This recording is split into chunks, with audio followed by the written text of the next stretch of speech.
I recently came face to face with my own worst nightmare. The HOA president chained my only gate and tried to interfere with my cattle. Her excuse? She claimed I was clashing with property values. The only thing clashing that day was her face when she found out the lane she'd just fenced off was actually mine. Let me start from the beginning. The first thing you notice is the sound, or the lack of it. When 100 head of cattle are thirsty, they make a low, restless music. A mournful sound, a shuffling of hooves on dry ground that gets under your skin. That sound had been the background of my life for a week. The Texas sun in late July doesn't play games. It beats down on the land until the grass turns the color of straw and the earth cracks like old pottery. My creek, the one that cuts across the back corner of my property, was getting low, but it was still the only reliable water for miles.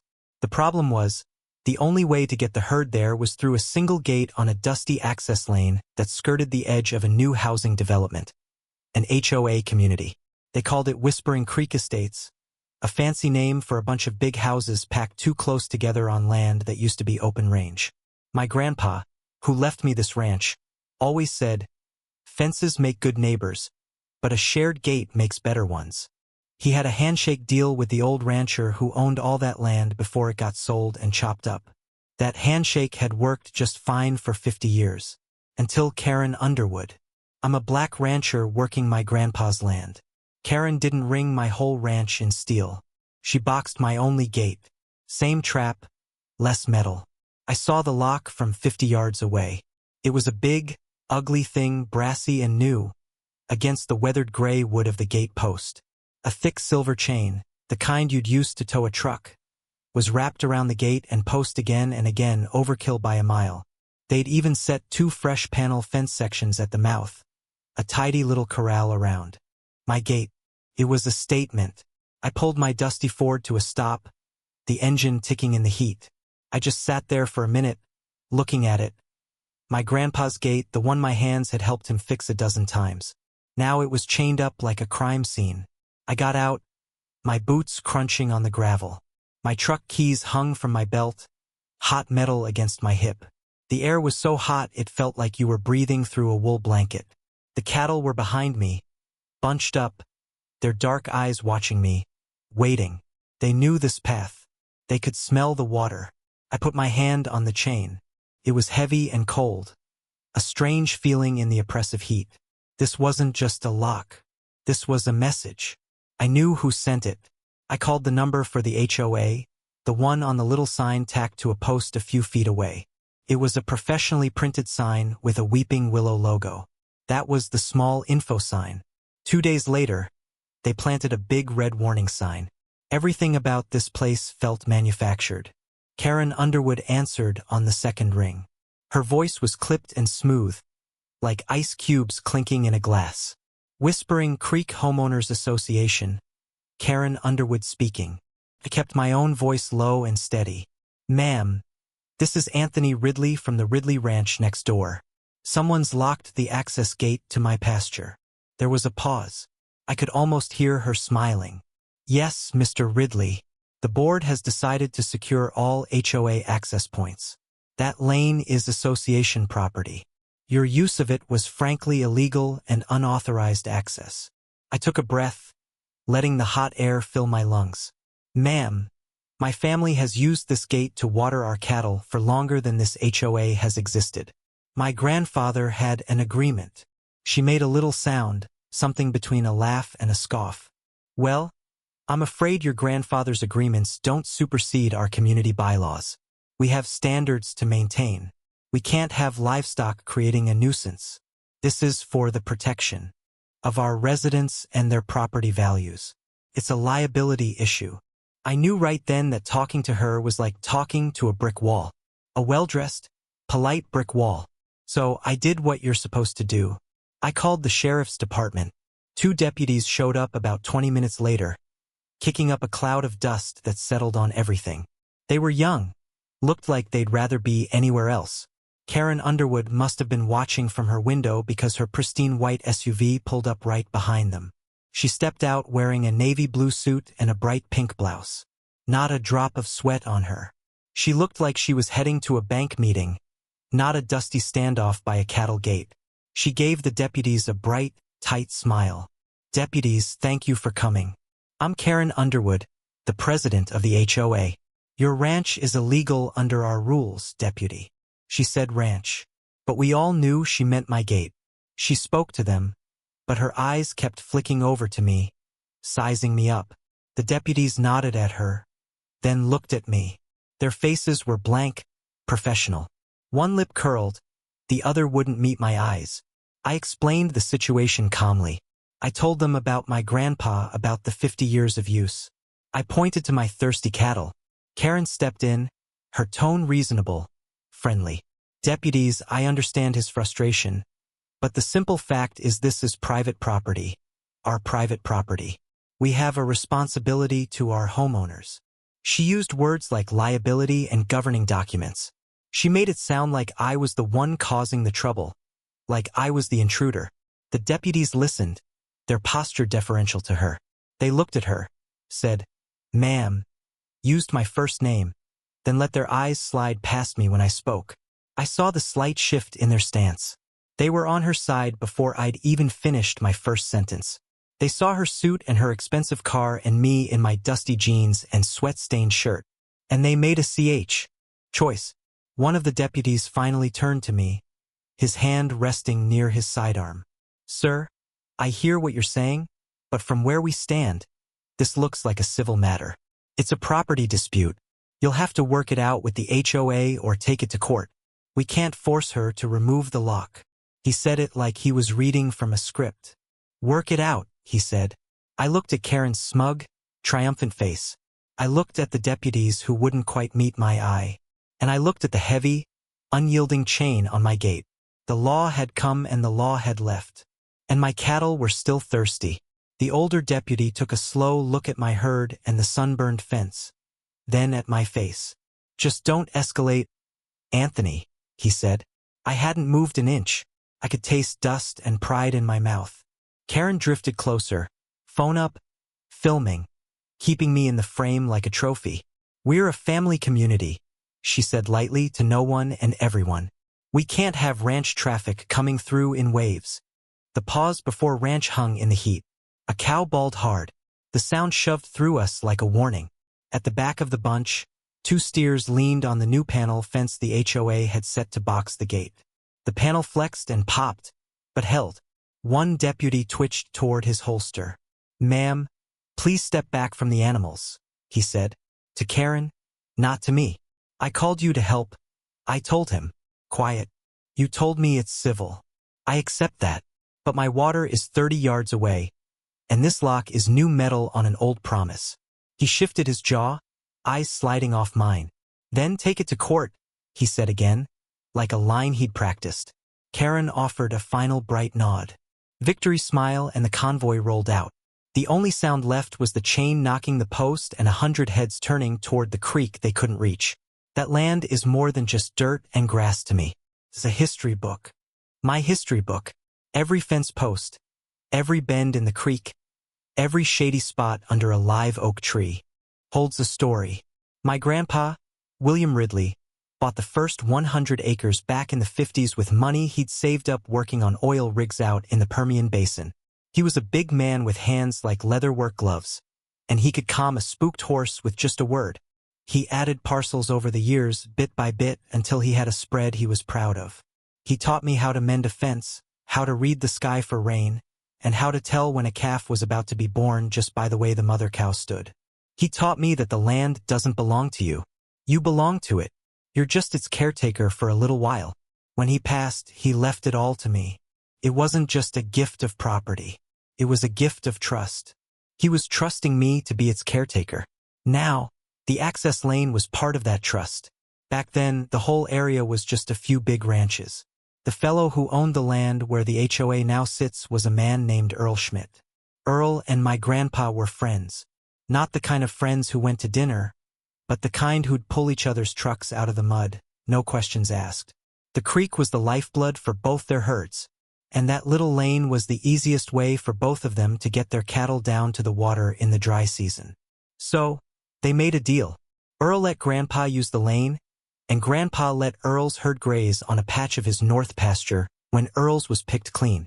No lawyers, no papers, just two men, a bottle of whiskey, and a handshake under the big Texas sky. That was how things were done. Your word was your bond. For decades, it worked. Earl sold the land to a developer in the late 90s, and even they understood. The sales agent told Grandpa the access would be preserved. Not in writing, not in the deed, just a promise. And it was until now. These new folks, the ones in Whispering Creek, they didn't understand that history. They were mostly people from big cities, Dallas, Houston, Austin. They wanted the view of the country without the reality of it. They wanted manicured lawns and quiet streets. They didn't like the smell of manure or the sound of a tractor at dawn. To them, my ranch wasn't a living, breathing operation that had been here for generations.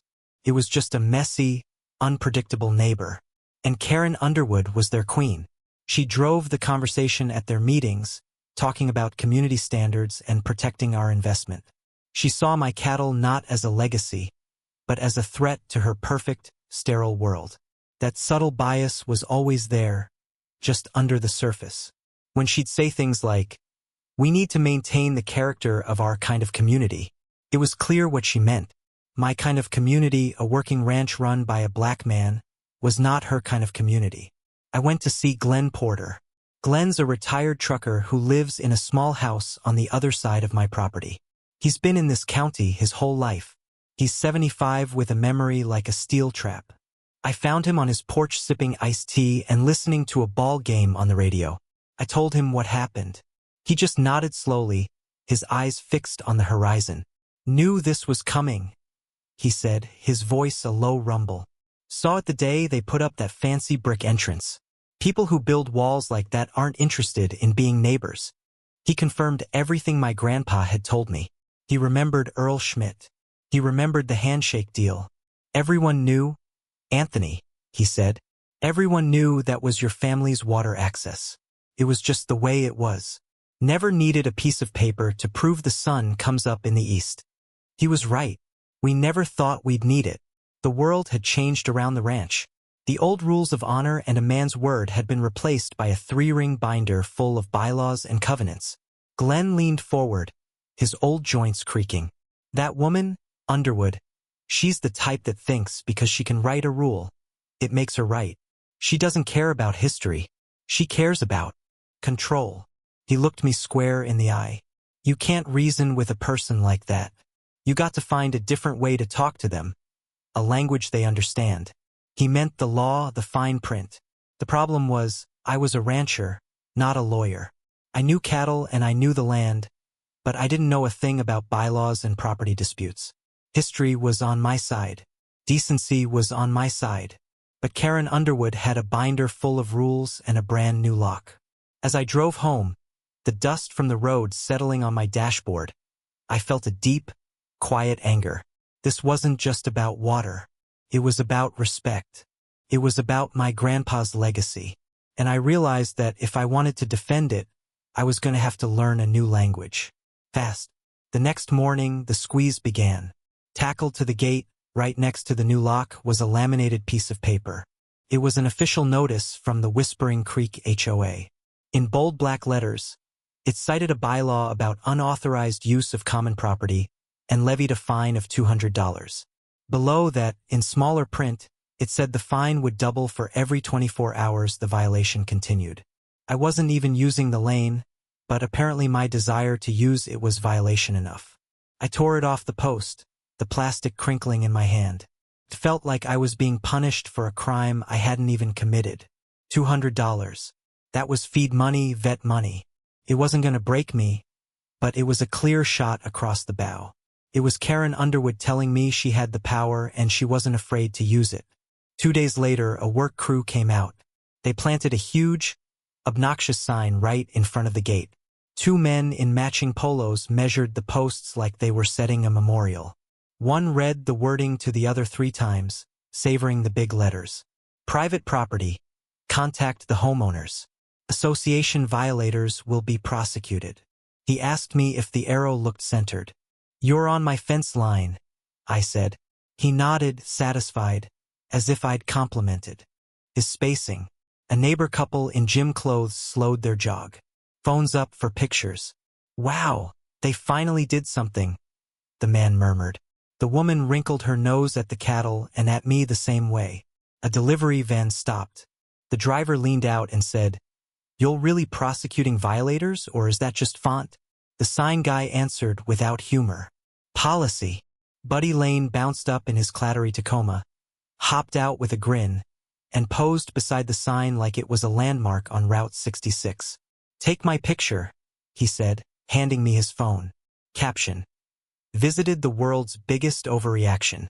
I didn't smile, but I took the picture. Karen's white SUV rolled by slow and royal. She didn't stop. She didn't need to. The message stood 8 foot tall, red and white, shouting for her. That night, wind rattled the metal sheet and it sounded like a lid slapping a boiling pot. The pot was me. It was impossible to miss. Red, loud, and aimed at me. Private property. Contact the homeowners association. Violators will be prosecuted. It was positioned so that anyone driving down the main road would see it. It was designed to humiliate, to make it look like I was the one in the wrong, the one trying to trespass. People from the neighborhood would slow down their cars, pointing. I could feel their eyes on me as I worked the fence line nearby. It was a slow, grinding pressure meant to wear me down. Meanwhile, the real pressure was building in the pasture. I was hauling water now, using the big tank on the back of my flatbed truck. It was a slow, expensive process. A few hundred gallons at a time, twice a day. Took hours out of my workday. Hours I should have been spending on other chores. The fuel costs were piling up and the cattle were stressed. They weren't getting enough and they knew their creek was just on the other side of that fence. They would line up at the fence lowing, smelling the water they couldn't reach. It was a constant, heartbreaking reminder of the fight. I was in. The nights were the worst. I'd lie in bed, the fan rattling in the window, and I'd just think. I'd think about the money bleeding out of my operation. I'd think about the smug look on Karen Underwood's face. I think about my grandpa and wonder if I was failing him. The core of it all, that question, how far will a man go to defend his own? It wasn't an abstract idea anymore. It was the question I woke up with and went to bed with every single day. The answer had to be more than just anger. It had to be smart. I knew a head-on fight was what she wanted. She wanted me to lose my temper, to cut the chain, to give her a reason to call the deputies back and have me arrested for destruction of property. She was baiting a trap, and I wasn't going to walk into it. The turning point came on a Thursday night. I was just about to turn in when I heard a heavy engine rumbling down the main road.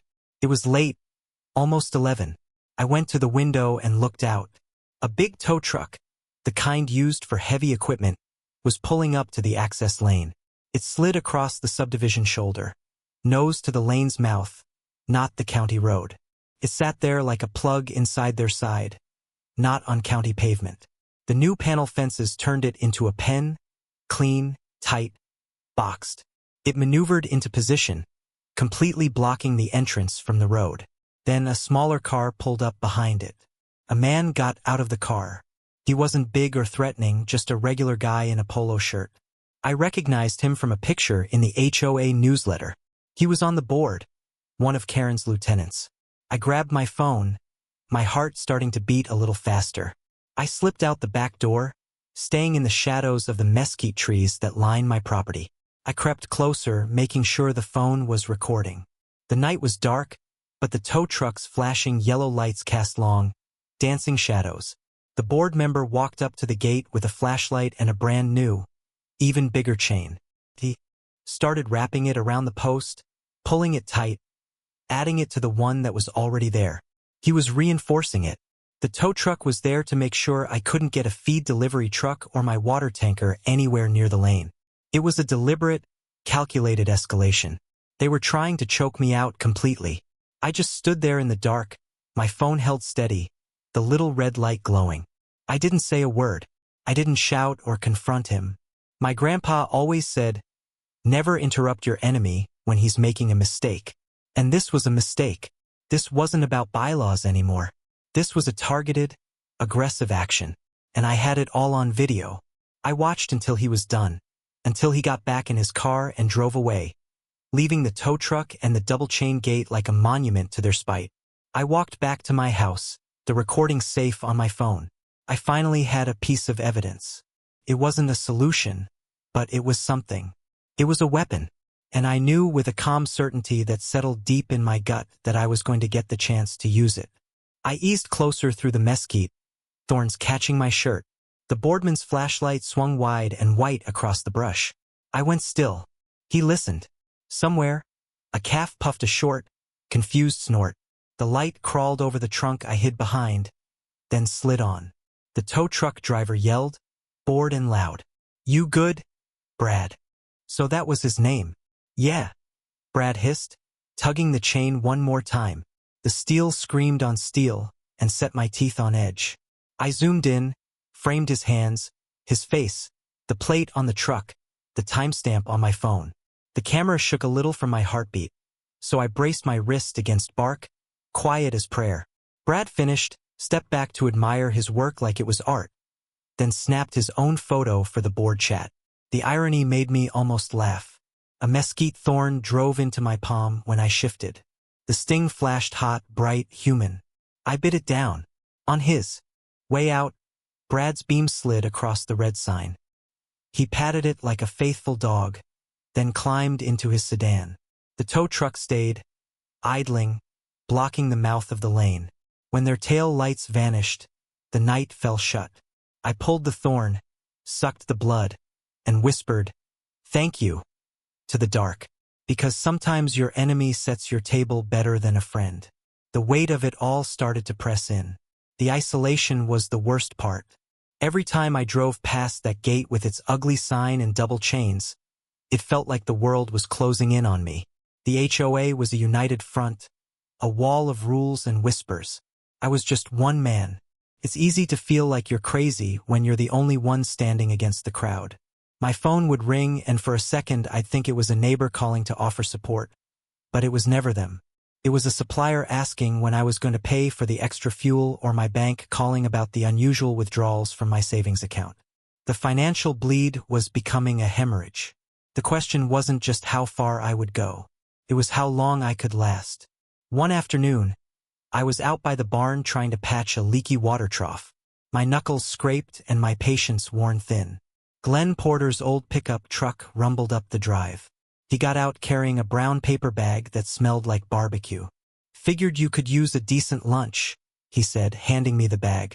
We sat on the tailgate of my truck, not saying much at first, just eating brisket sandwiches. The simple act of someone showing up, of someone sharing a meal, felt huge. "They're trying to wear you down, son," Glenn said finally, wiping his mouth with a napkin. "It's the oldest trick in the book. Squeeze a man's wallet and his pride and hope he breaks." He told me stories about old range disputes, conflicts that were settled with grit and cleverness, not just brute force. He reminded me that I came from strong stock. "Your Grandpa William," he said. "He wasn't the biggest man in a fight, but he was always the smartest. He'd watch and he'd wait and he'd find the one loose board in the whole fence." It was exactly what I needed to hear. He wasn't offering a solution, but he was offering perspective. He was reminding me who I was. The next day, I got a call from a number I didn't recognize. It was Paula Green, a quiet woman who lived a few houses down from Karen Underwood inside the HOA. She spoke in a hushed, nervous voice. "Mr. Ridley, I hope you don't mind me calling. I got your number from the feed store." She told me she was at the last HOA board meeting, the one they held on Zoom. She said Karen had talked about me. She called your ranch a blight on the community aesthetic. She told everyone you were trying to bully your way into using their private resources. Then Paula dropped the bomb. She told the board they needed to hold the line because if they gave in, people like you would be all over the place and the character of Whispering Creek would be ruined. There it was again. People like you. It was the confirmation I didn't want but knew was true. This wasn't just about a gate. It was about me. Paula said she thought it was wrong, that most of the residents didn't care about the gate, but they were afraid of Karen. Before she hung up, she said, Check the county plat maps, the ones from when the development was first filed. There's always something weird in those initial filings. It was a tiny breadcrumb, but it was more than I had before. That evening, for a little bit of a break, Buddy Lane came by. Buddy's a good-hearted disaster of a man who'd known me since grade school. He works in town selling insurance, but he fancies himself a cowboy. He showed up with a six-pack of cheap beer, wearing a brand-new Stetson that was a size too big for his head. "Heard you were in a scrap with the queen of the cul-de-sac," he said, popping two beers open. "I got a plan. We get a couple of my cousins, a couple of crowbars, and we have a little gate opening party in the middle of the night. Problem solved." I had to laugh. It was the worst idea I'd ever heard, but it felt good to laugh. We sat there as the sun went down and Buddy told me stupid jokes and stories about his clients. He was a distraction, a brief moment of normal in a world that had gone sideways.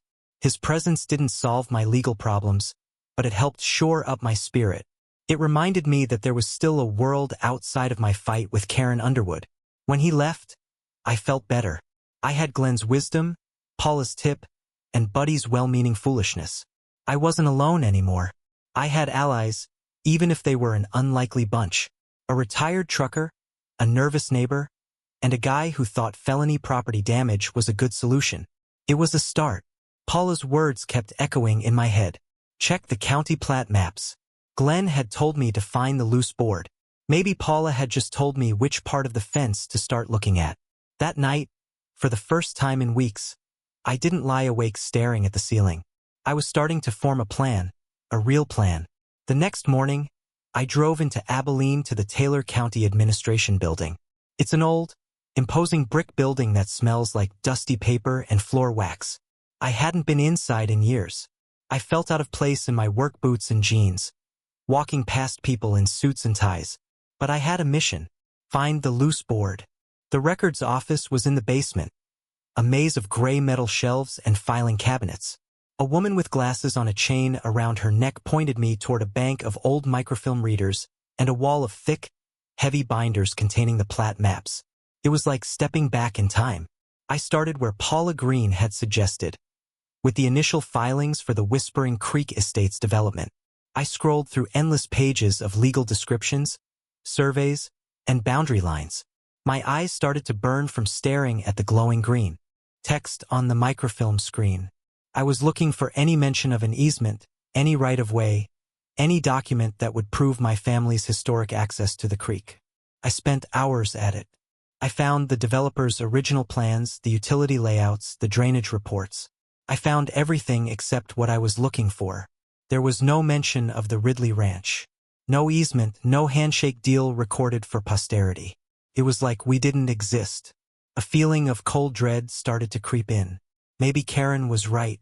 Maybe in the cold, hard language of the law, I was just a trespasser.